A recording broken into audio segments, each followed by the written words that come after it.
Good morning, Eddie C. Hey, Chris, what's going on, my friend? How's Saratoga treating you? Well, I mean, we've had a full week of Saratoga. We're into the second week. The first week, weather couldn't have been any better.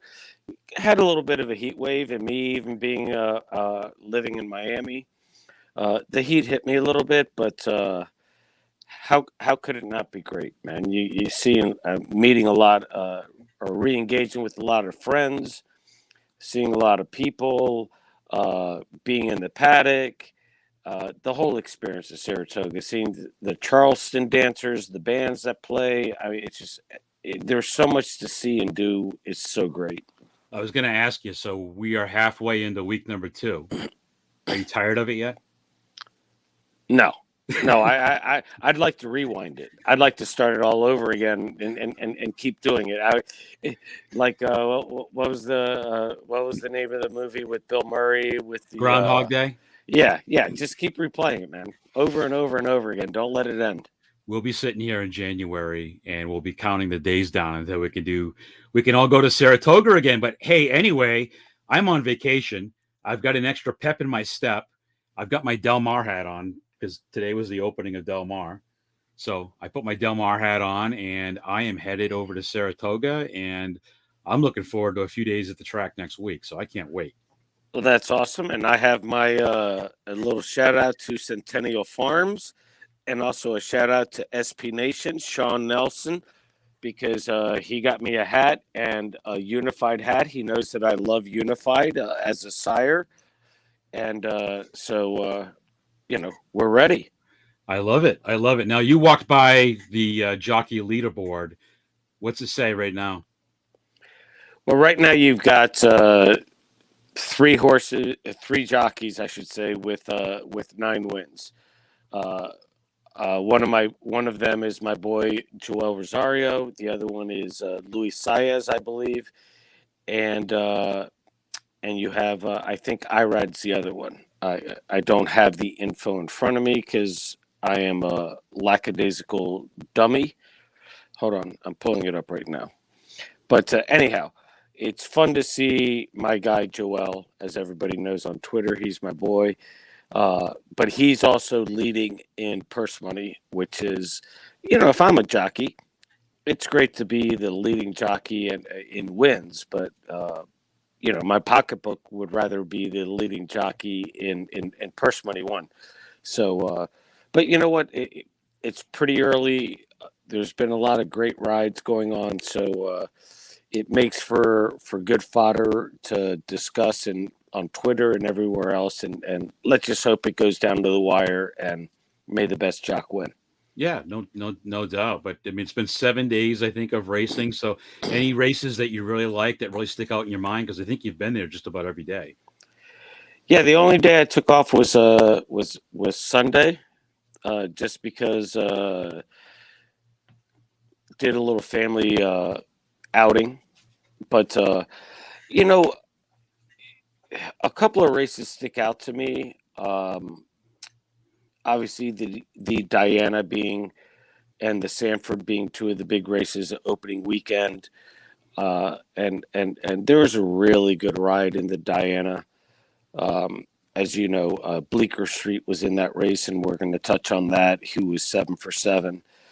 And even today, there's a couple of really good rides that I looked at, and it's just, look, when you get this jockey colony together, you can always talk about good rides.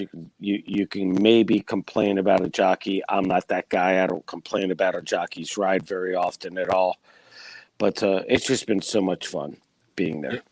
No doubt. Nothing beats a day at Saratoga. I don't even have to bet. I could just like sitting there with the smells, the sounds, the sights.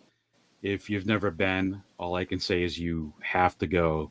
That's for sure. So you were just talking about that, Diana. So let's just pull this up, Eddie. I wanted to share.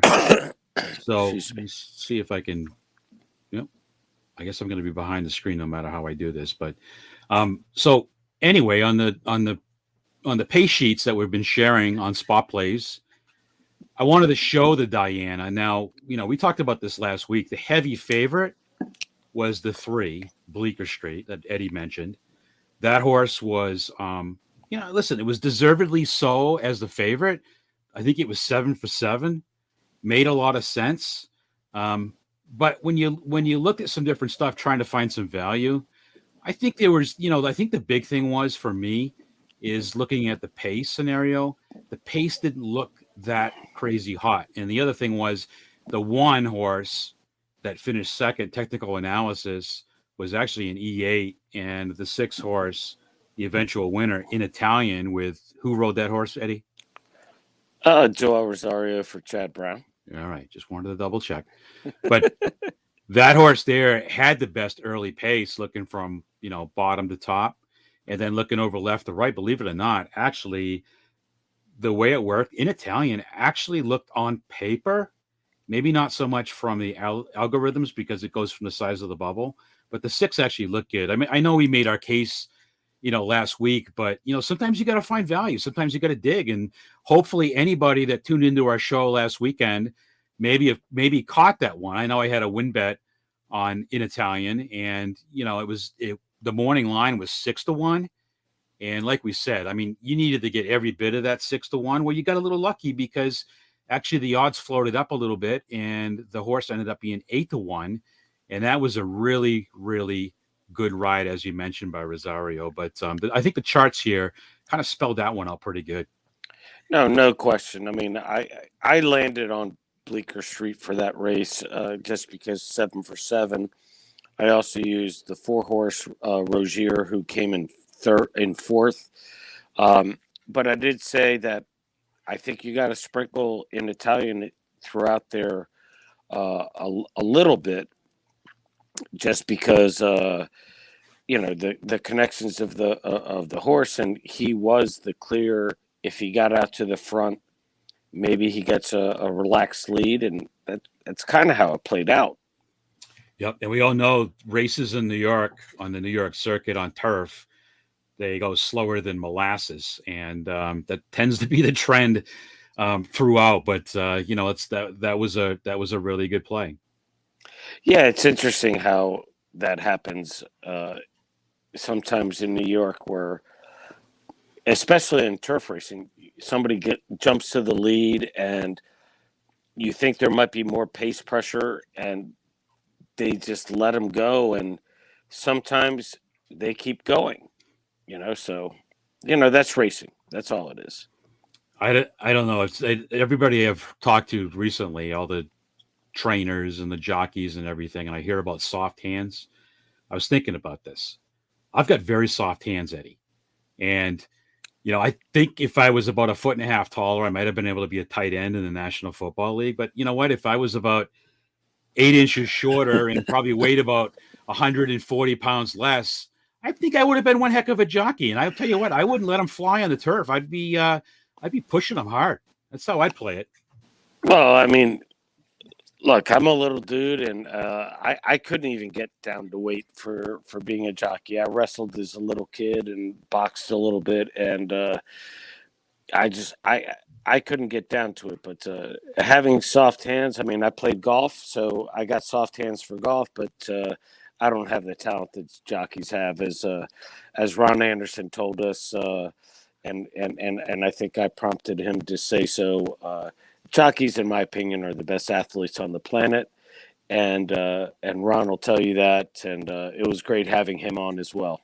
Yeah, we love our jockeys. I know we talked a lot about that the other day, and Ron was spot on. I mean, not only are they great athletes, but this is probably one of the more dangerous sports there is, and the injuries that happen are so crazy. And I have nothing but respect for every jockey and what they do every day. Well, and I said this when we had Ron on. It's like, look, I'm not a jockey. I would have loved to have been one, but I did exercise ride for a very short period of time, and the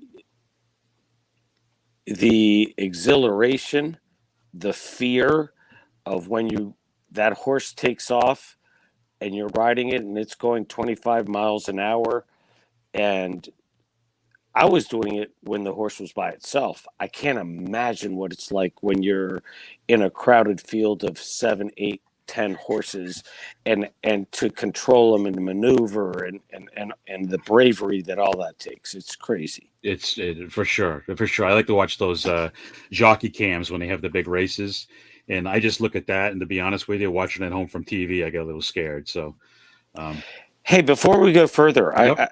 I'm going nuts about this because you'll remember this. What was the name of the 9 horse when our friend Walter ended up flipping over to him and had a nice win on him? And I can't remember if it was opening day, Friday. It was opening day, Eddie. It was opening day, and that actually was the one that we had the that show you and I agreed with from that Lake George, and we agreed standout on the same horse. Right? Yeah, right. Absolutely. And everybody was, and I remember we were sitting there, and the 9 actually opened up the favorite. It wasn't like I didn't like the 9, but the 9 was like obscenely low. I don't remember what it opened up at. I think it was like 9-5 or 8-5. Right. It was a little odd, but that was a nice hit. I think Walter owes us dinner. At minimum. He shared the screenshot of his bet winning ticket with both of us. So yeah, at minimum he owes us dinner, and when Walter hears us back, I think he'll make good on that. So yeah, or maybe he'll buy you a new car. You know what? Maybe he can buy you some new earphones.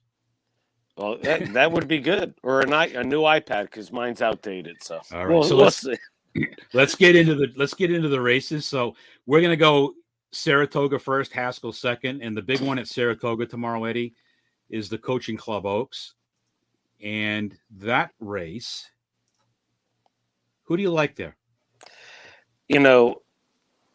So here's the thing about the coaching clubs. Number one, you have the 2-horse society, which is I don't know if your algorithm, Chris, is going to show this, but to me it looks like the speed of the speed. She has to go out there and jump in front, and but the interesting thing is going to be what happens with the 2 main horses in the race are the 3 Nest and 5 Secret Oath.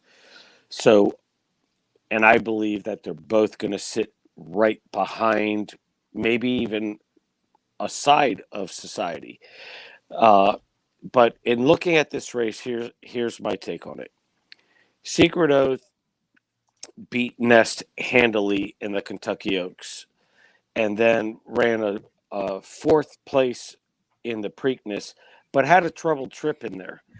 And since then, she's been off for about 9 weeks, has some solid works in there, and Saez ships in to ride the horse. So obviously, there's a lot to like about Secret Oath.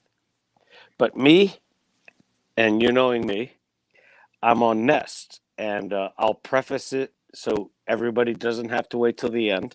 Yes, Nest is Deputy Minister lineage. Nest is out of Curlin. I love that breeding line. And Curlin horses improve as they get older. So, here we're getting a little bit later on in the year. Nest has had 6-week break since running second to Mo Donegal in the Belmont. And if you watch that race back, and I really implore everybody who's listening and watching, watch that race back. Nest stumbled terribly at the start and also had to check and still came back, and she maybe didn't close on Mo Donegal, but she didn't lose pace to Mo Donegal. So finished strongly after a terrible break. And I mean, you got to love the connections of Pletcher, Rapoli, and Eclipse. There's, it's a 2-horse race on paper. It's a 2-horse race on breeding. It's a 2-horse pace everywhere. But I'm on Nest, and I'm probably my top pick of the day. Okay. And what about you? Yeah, I just I'm looking at it, and like we said before, Eddie, I capped all this stuff before I had any morning lines. And in my head, I was thinking before the morning lines came out that Secret Oath is probably going to be the morning line favorite. I did too. I thought Secret Oath, just because of the story, and Secret Oath just crushed all the other fillies in that last race. I really felt that she was going to be the morning line favorite. And then my shock factor is when I open up, and again, David is one of the best. He's saying Nest is even money. I don't know, man. I don't know. I'm not super excited because I think this is to me, this is a 3 contender race. So like you, I love the 3. I think Irad could be at Monmouth Park tomorrow. I think this is really, I mean, first off, listen, she ran a fantastic race in the Belmont. So I know there was trouble there, but I was more impressed with her race in the Belmont than I was when Secret Oath went against the boys. And I think it was in Arkansas. Yeah, I was going to see if I could. Yeah, it was in the Preakness, right? Well, the Arkansas Derby. I think she came second or third. Yeah, she finished third, and then instead of going to the Derby, she went to the Kentucky Oaks, and then she went to the Preakness. Right. So I'm just, it's not that I don't like Secret Oath, because I think this is one of the biggest buzz races that people were talking about back in June. Like, what race are you most excited about? I'm excited to see Secret Oath. And I think there's a lot of excitement around this race. I'm going to be excited about it. I'll be watching it from home, and I'll tell you that, Louis Saez on the horse, I think there's a lot of good, but I'll tell you how I'm just a little concerned about Secret Oath is I'm concerned about the layoff time. And you were talking about the works and stuff. I'm concerned that Lucas is only 7% off that. Now I get the whole workouts, and I like the workouts because, I mean, listen, when I can see the workouts, and it was, she's been on a pretty consistent basis. It looks like Lucas goes every 9 days. Looks like he went 8 days, and I love looking at these patterns. 8 days, and then he went 10 days. But I always love the 5 furlong bullet at the end. So again, I'm not fading this horse, and I know I'm rambling on, but what I would like to do is I like 3 Nest on top, but I think we got to look long and hard at this number 2. I think of course we do, because she could get loose on the lead. Now, I know you like Deputy Minister, but I'm going to tell you who my horse is. Gun Runner. I love Gun Runner. Gun Runner's out of Candy Ride. How don't I love Gun Runner? All right, come on. But Gun Runner is forever in my heart, and the Gun Runners have been firing out of the gate. So this horse is the most lightly raced horse. Yes, the horse has to take a big step forward. He's leaving. He's staying in Saratoga. And, Asmussen's been a little cold lately. I'm a little concerned, but man, I look at that breeding number. That's pretty solid. And, yeah, it's a solid number right there, but I like it. So let me just show something else. Let me get back on the regular thing here. Ready? If I get my mouse back in control. So the other thing I wanted to show, so let's just kind of match it up and see what the data says. Because when you look at the data, and this looks much better. So actually, when you pull this up, believe it or not, I'm shocked that Secret Oath is early speed over this. Yeah, well, that's what the data says. I'm not the computer, but that's what it says. What am I missing, Eddie? I don't know. I mean, you're going to make me look at the numbers a lot closer now, because I thought the 2 was the speed of the speed, but now you're going to make me look at the 2, the 4, and the 5 a little bit. I don't want to sway your bets, Eddie, but what I do want to say is I was looking at Secret Oath, and the numbers kind of do match that up, because that horse actually in the Kentucky Oaks on the Briz ran 101 on the E1. So just based on computers, and you know what computers know, it's not always the answer to everything. However, it's saying that Secret Oath actually has the best early speed here, which is interesting. Now, the 2 is who? It's the 2 Society. So Society ranks pretty high too. Yeah. And then the other interesting thing is the 4 Nostalgic, which is 10-1, actually flags the best on total pace. Like, there's some oddities here with what I've seen. I know there's only 5 horses in the field, But there's certainly some in oddities, and I'll tell you, Nostalgic actually has the best late pace. So here's where I'm going with this. I'm still taking Nest. I think Nest is the winner here, but I think you may be able to add some value I by agree playing. with you. You could use the 2 and the 4 maybe underneath instead That's of right. Secret Oath, right? That's right. So if you play, I don't know if the try is going to pay that much because if you do Nest, Secret Oath, the Secret Oath, Nest, and then have the others in the third spot, it's probably not going to pay nothing because No. it's the top two favorites. But if you can do an exacta and you have confidence in Nest, and you can look at the 2 and the 4 with what we're looking at right here, potentially you have a real opportunity here to put to add some value. Well, I 100% agree with you.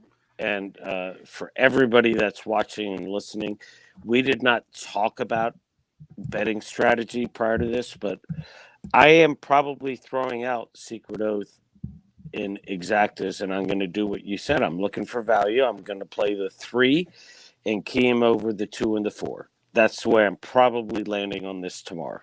So, and the other thing I would tell you, or today, I should say. if I don't get any odds and I don't get any price, and people don't talk about this enough, Eddie, but this may potentially be a race I would pass actually.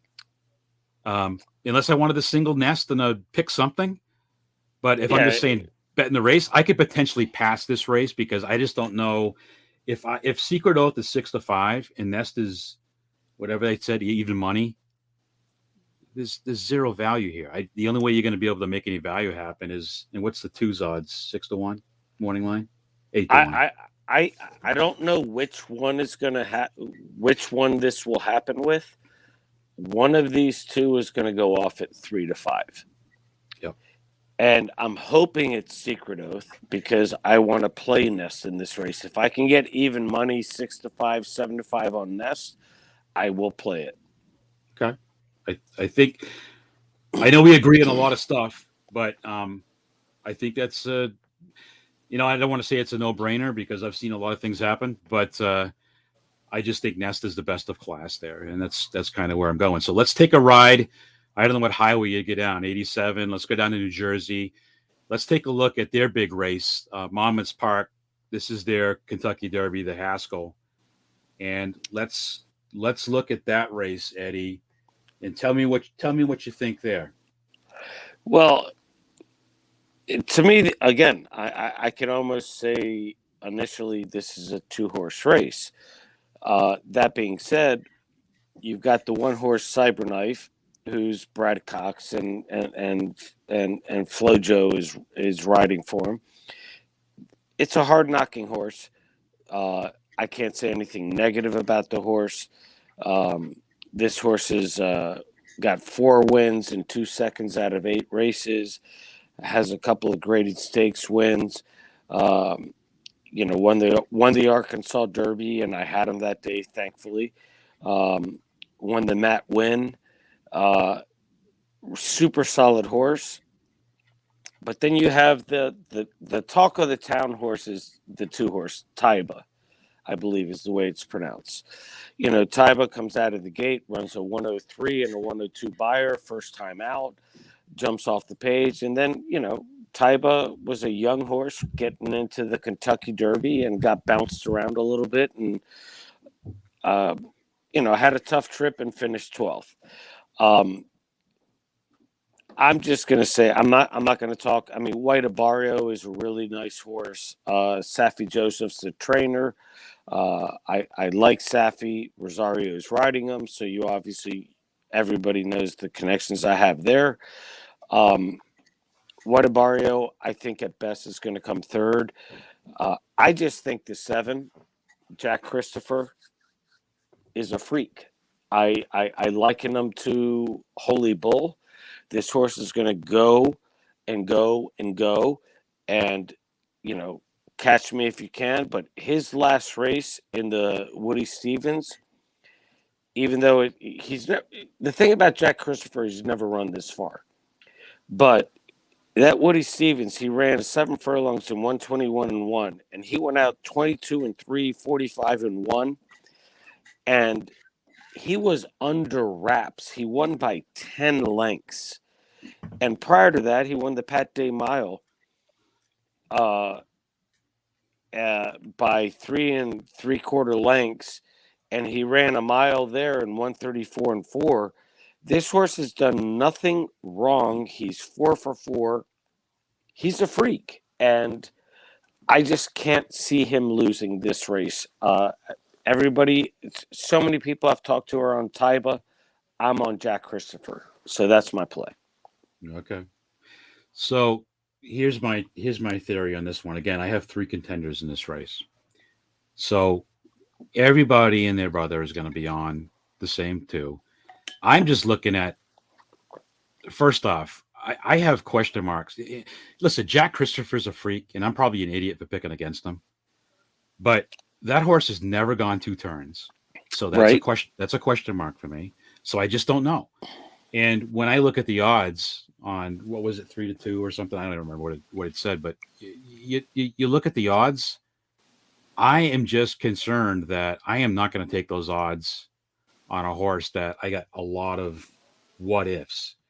That's my concern. And there's a million things to like. And I've never, I guess that was the same thing with Bleecker Street last weekend, right? Didn't Bleecker Street was 7 for 7? Yeah. First all the way around. And again, third off a layoff. I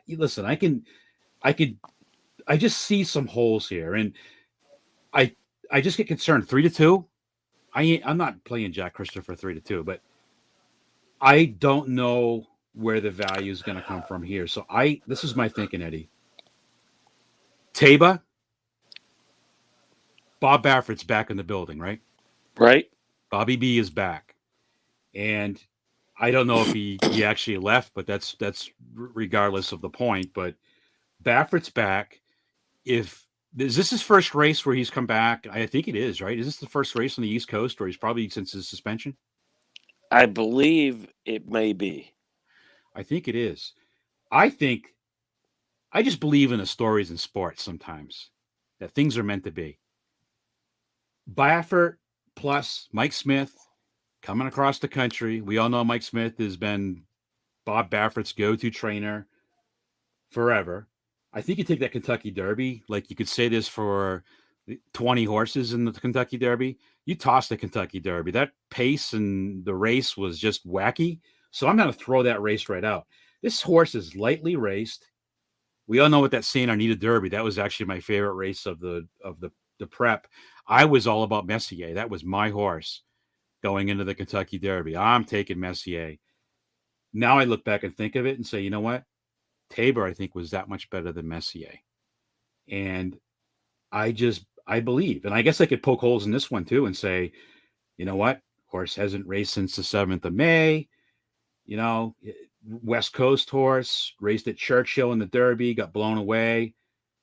There's some nice works there on the bottom when I look at it. I like, and this is another one. Who's the sire already? Of Taiba, Gunrunner. Gunrunner. At a Candy Ride. All right. So I love the Gunrunners. The Gunrunners they get me excited. I would like more than 7-5 though. Like, it just feels like to me. I guess if I could get, you're not going to get it. You're not going to get more. You think I can get 2-1 maybe? No chance. No. That's what I'm just telling you. That's my price. I got to be. So no one's going to twist my arm and make me go to the betting window. I just feel like. I think this is just a race that you watch. Unfortunately, I think the 2 races that we're talking about, unless you're playing them in multis and pick in doubles and pick threes and try to get a price in between, these are races you watch. You don't play them. Yeah, they're not the best betting races in the world, but for the sake of the show, and and what we're looking at and everything, the horse to me that's like and I didn't like him during the Derby Trail because he didn't do a heck of a lot, but he won 3 races. He won the Arkansas Derby. He won I don't even know what that grade 3 was at Churchill, but Cyberknife is probably going to be the right horse at the right time. And that's all you need to do to win these races. You don't have to be the best horse or the fastest speed. And I wouldn't be surprised if maybe Cyberknife does something, but this is how it shakes out. So Eddie on the pace chart, 2.7, stick out. We already know that, right? Right. 2.7, 2.7. Late pace, you got the 4. I don't know who the 4 is. Who's the 4? Howling Time. Howling Time, yeah. Howling Time's actually got some good late kick. But I think this is, again, goes back to value. Howling Time, I don't think is going to win this race, but maybe something that you could slot into the third spot.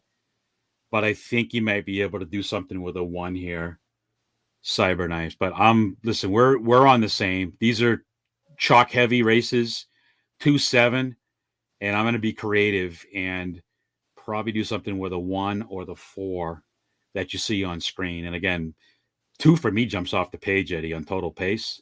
Early pace, it looks like they're going to lock up and duel. So maybe, just maybe, things get really quick on the front end. We'll see what happens. Well, in looking at what you just put out, the 2 has become interesting to me. So, but look, here's how I'm going to play this. If I were to play any of these races at Monmouth, I'm going to do a multi-race pick 3, pick 4. Mm-hmm. I'm going to single in the United Nations, the 1 horse, Adamo. And then I might go all but exclude Taiba in the Haskell. And then try to find value in the other races. If you want to do multis or whatever, I mean, I've always said, let me go back to this, and I'm rambling a little bit. You give me 4 to 5, even money 6 to 5 for a minute and a half. It's a great return if that horse wins for that minute and a half. But if I'm trying to, maybe get a bigger ticket instead of betting, 100, 200, 300 to win on a horse, no, let's try to hit a multi and have options, and you can make it a $36, $48 ticket on a pick 3, pick 4, or go to $100 on a pick 5 ticket, and that's where you can get real value. So that's something to look at. Yeah, we'll talk a lot about this in the future, Eddie. There's one other thing I want to just show on this. This is an interesting. I don't see this very often, but I went through and I looked at it, and you know how big I am on pace styles. Mm-hmm. You don't see this very often. Like typically, you'll see, you get your EP, and some people may say, "Well, that horse maybe is really a presser." I went through and looked at it. I mean, all of these horses in this race, they're all EPs. They've all won from off the pace. They've all won going wire to wire. So they're versatile horses, and I don't like this because I like to see a balance where I get some early speed that know they got to go to the front. I like my mid packers because everybody knows their role. When you see all the EPs like this, sometimes I think people forget their role, and that's when the craziness happens. But I just wanted to call that out because it was something I saw the other day, and I was like, oh, this is a little spooky.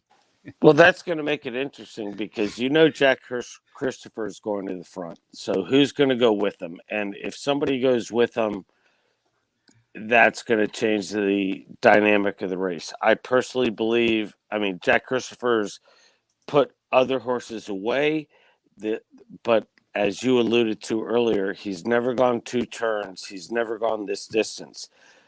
He's bred to do it. Mm-hmm. It's whether or not he does it. So that's the intriguing aspect of this race. So you won't give me 2 to 1 on Taiba? You don't think Taiba's going to any chance it's going to be 2 to 1? No chance. None. I think Taiba actually goes off as a favorite. I think Taiba goes off at 3 to 5, 4 to 5. We'll be watching the tote board and see where the smart money is going. So we'll see what happens there. But Eddie, what else? Anything else in your mind?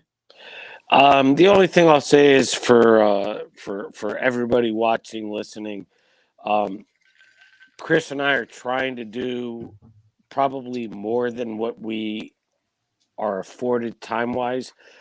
But we're going to have some additional guests on. We're going to have some really nice shows on. And hopefully, with the algorithm that Chris is working on and everything, we got a lot of good stuff moving forward for y'all. Yes, sir, we do. And I'm excited because, I've got a new toy and I love numbers. I love data. And I'm trying to figure out a way of how we get things. So before we go, I just wanted to make sure everybody knew, if I can, again, I can share my screen. So I just want to make sure everybody knows, we're a part of horse racing today. My friend Rich does a lot of things. If you see my shirt that actually I'm wearing right now, it's my Horse Racing Today shirt, which is the logo. And which I'm still waiting to get one of those. Well, you forgot to remind me, and we'll get you all suited up, Eddie. And then if you want a shirt, you want to be like Eddie, just go to the HRT gear right here. Boom, takes you right to the site. There you go. Boom. There's the shirt I have on right there, right to the left hand side. So it's a nice site, and they have great stories. The other thing too that I want to call out that I haven't probably done this on a lot of shows, and I got to make sure I'm clicking on the right thing. The other cool thing is I kind of make this my bookmark on the mornings because it automatically feeds all the top stories in here. So when you look at it, here's all the top stories right here. So some people go to Twitter and they go down through and comb through stuff. You may go to different places. This actually brings in the top stories that are happening out there. So I would challenge everybody, if you haven't been on here, check it out. And look and see what we have to offer. But tomorrow, what I envision, Eddie, is I'm not sure. We'll probably give a couple races from Monmouth Park. The beauty about the SpotPlays at HRT on Twitter, and you can follow myself, Horseplayer X, so you can follow at It's Me Eddie C on Twitter. The beauty of this whole thing is I really learn from people and sharing thoughts, sharing ideas, but I'll probably share the Saratoga information with everybody tomorrow and a couple of the Monmouth cards. But if you haven't checked it out yet, go on, look what we have on there. I'm actually putting it on the Twitter, and you can download the PDF and you can follow along. And actually today I'm texting Eddie while he's at the track, and I'm like, please tell me you played that 2 in the 4th race. Please tell me, because that horse paid like 8-1. And on paper, it actually stood right out on the sheet. And I was like, man, oh man. So you can't win them all, but for a couple races today, hit some good ones. So that was good to see. So Eddie, I appreciate your time. We will see everybody. We'll see what happens here for shows next week. Stay tuned. We may have some more special guests. And other than that, if I see you guys, Eddie, you'll be at Saratoga next week, right? I am here through at least the Whitney, and if I hit a nice ticket, I'll be here the whole meet. All right. So I'm at Saratoga next week. If you see me walking around, stop me, say hi, introduce yourself. I love talking horses. It's my favorite thing to do. So with that being said, I hope everybody has a great day, and I hope you hit some winners. Good luck.